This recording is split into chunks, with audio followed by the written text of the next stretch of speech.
हम चाहते हैं कि यहाँ पे नई सरकार बने और धामी जी को इस्तीफा देना चाहिए।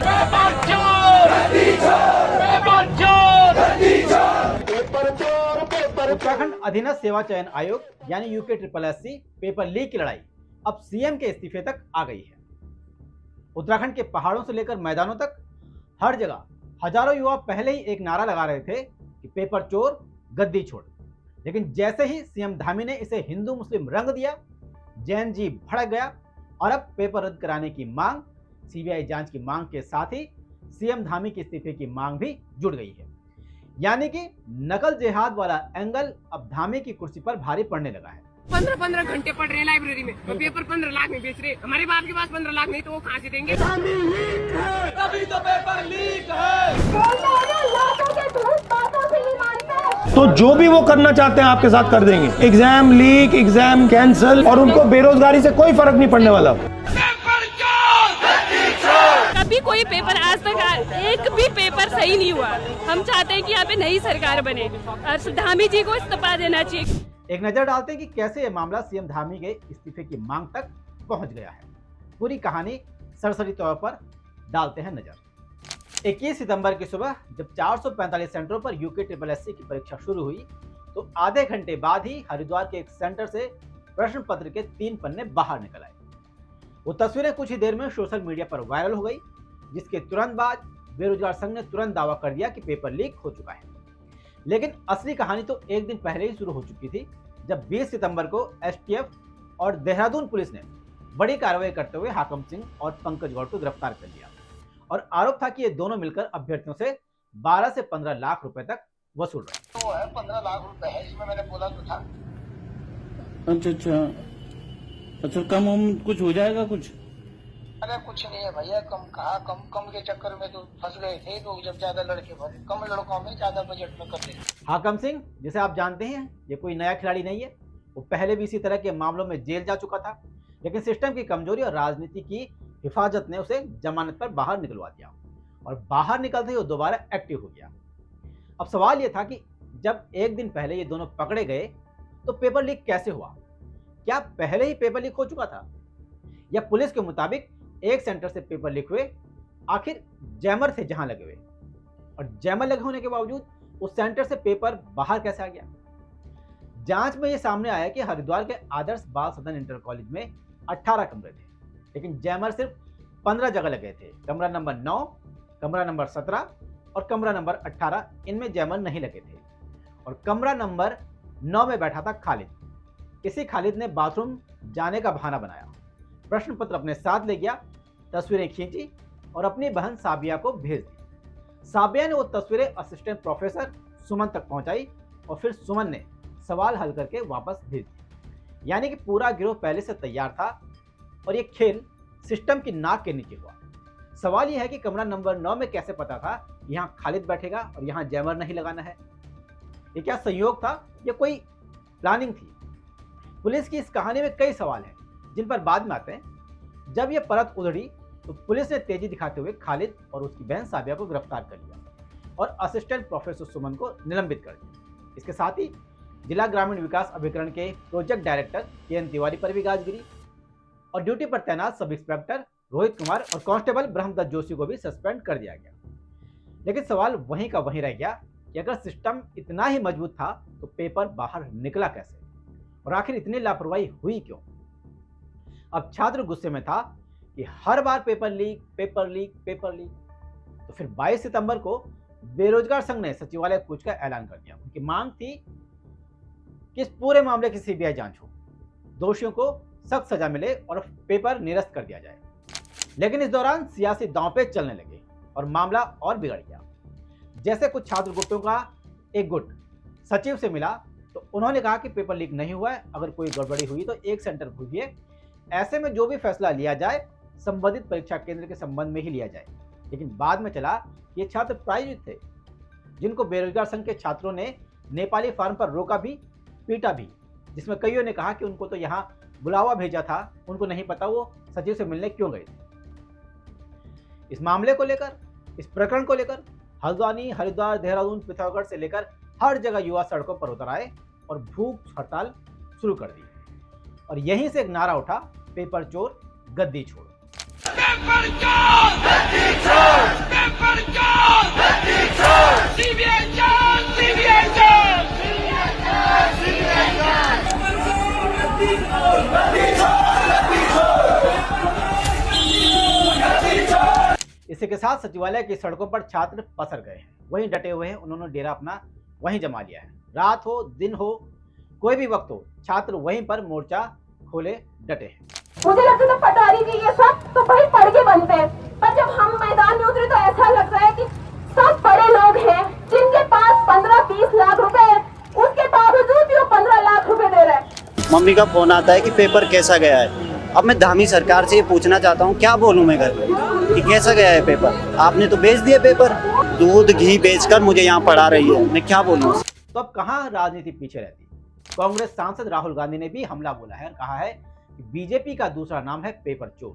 युवाओं को मैं कहना चाहता हूँ, वोट चोरी का मतलब रोजगार की चोरी, शिक्षा की चोरी, युवाओं के भविष्य की चोरी। लेकिन सच ये है कि उत्तराखंड में पेपर लीक का इतिहास पुराना है। 2021 में भी यूके SSSC का पेपर लीक हुआ था। 2022 में भी विवाद हुआ और आयोग के सचिव को हटना पड़ा। इसके बाद नकल विरोधी कानून भी आया, लेकिन नकल विरोधी कानून बनने के बावजूद खेल अब भी जारी है। प्रदेश सरकार ने मामले को गंभीरता से लेते हुए SIT बनाई और रिटायर्ड हाई कोर्ट जज को नियुक्त किया, जिनकी निगरानी में ये टीम 1 महीने में रिपोर्ट सौंपेगी और जब तक जांच पूरी न हो तब तक रिजल्ट रोक दिया गया है। लेकिन अब रिटायर्ड हाई कोर्ट जज पर ही सवाल खड़े हो गए, क्योंकि इन साहब का कनेक्शन बीजेपी से निकल रहा है। उनके पुत्र को अपर महाधिवक्ता बनाया गया है, तो मैं चाहता हूं कि उसकी भी मानकों के हिसाब से जांच हो। जो भाजपा कनेक्शन है कि परिवार के जो इनके भाई है वो भाजपा के पदाधिकारी रह चुके हैं, जो इनके अभी भतीजे हैं सगे वो जिला पंचायत अध्यक्ष हरिद्वार में है, भाजपा के हैं। अपने आप भी वहां से आने के बाद ये सरकार में रहे हैं, किसी विभाग के हो। दरअसल छात्रों को लगता है कि सरकार की पैंतरेबाजी किसी न किसी को बचाने की कोशिश कर रही है। विपक्ष और छात्र संगठनों का आरोप है कि ये सिर्फ दिखावा है, असली गुनहगारों को बचाया जा रहा है। और इसी पैंतरेबाजी में सीएम धामी का एक बयान उन पर भारी पड़ गया है, जब उन्होंने इसे नकल जिहाद करार दिया। कोचिंग माफिया और नकल माफिया एक होकर राज्य में नकल जिहाद छेड़ने का प्रयास कर रहे हैं, जांच से पहले ही प्रदेश में अराजकता फैलाने का प्रयास कर रहे हैं। लेकिन मैं आप सभी उन सभी नकल माफियाओं को, उन जिहादियों को बता देना चाहता हूं कि हमारी सरकार राज्य में नकल माफियाओं को जब तक मिट्टी में नहीं मिला देगी तब तक हम गारंटी नहीं करेंगे। क्योंकि इसमें खालिद और उसकी बहन साबिया शामिल थे, तो इसलिए धामी ने से सिस्टम की गलती न मानते हुए एक सांप्रदायिक रंग देने की कोशिश की और जिस बात से उत्तराखंड भड़क गया। उनका कहना है कि अपने निकम्मेपन और नाकामी को जिहाद की आड़ में छुपाने की कोशिश चल रही है। यही बात सीएम धामी सरकार के लिए भारी पड़ गई है। विरोधियों ने कहा कि यह सिर्फ पेपर लीक का मामला है, इसे धार्मिक रंग देना गलत है।